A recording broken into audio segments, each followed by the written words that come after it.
शासकीय कर्मचाऱ्यांप्रमाणे एसटी कर्मचाऱ्यांचाही पगार करा, महामंडळाचे अध्यक्ष सरनाईकांची मागणी। 928 कोटी मागितल्यावर अर्थ खात्याने 272 कोटीच दिल्याची टीका।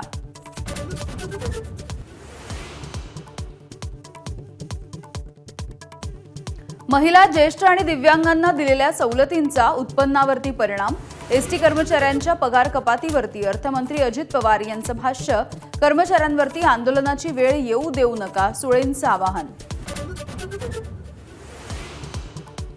एसटी कर्मचाऱ्यांचा उरलेला 44% पगार मंगळवारपर्यंत मिळणार, एबीपी माझाच्या पाठपुराव्याला मोठं यश। 56% पगार झाल्यानं एसटी कर्मचाऱ्यांची झाली आहे अडचण।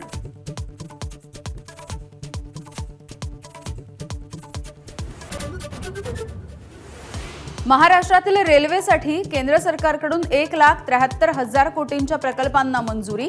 रेल्वे मंत्र्यांकडून नव्या मार्गांची घोषणा, तर कल्याण ते बदलापूर तिसरा आणि चौथा रेल्वे मार्ग सुद्धा मंजूर।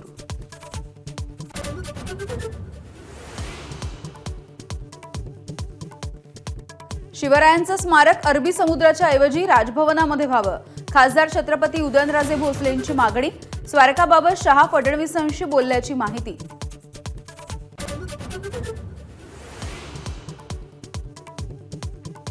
नारायण राणेंना अटक केलेला क्षण आजही मोबाईलमध्ये सेव्ह, ज्या दिवशी परतफेड करेन त्याच दिवशी व्हिडिओ डिलीट करणार, मंत्री नितेश राणेंचा इशारा।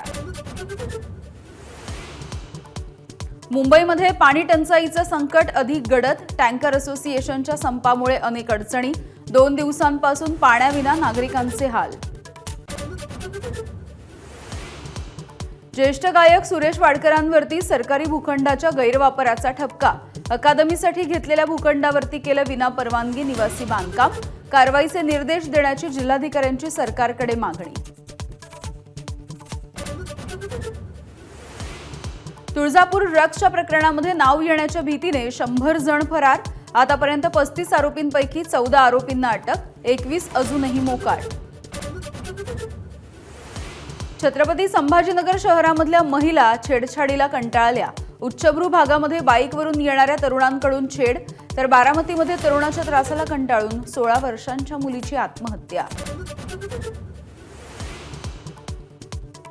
प्रेमसंबंधांमध्ये अडसर ठरणाऱ्या आईची मुलाकडून हत्या, अक्कलकोट तालुक्यातल्या सिन्नूरची घटना, प्रेयसीच्या संगनमताने मुलाने आईला संपवलं।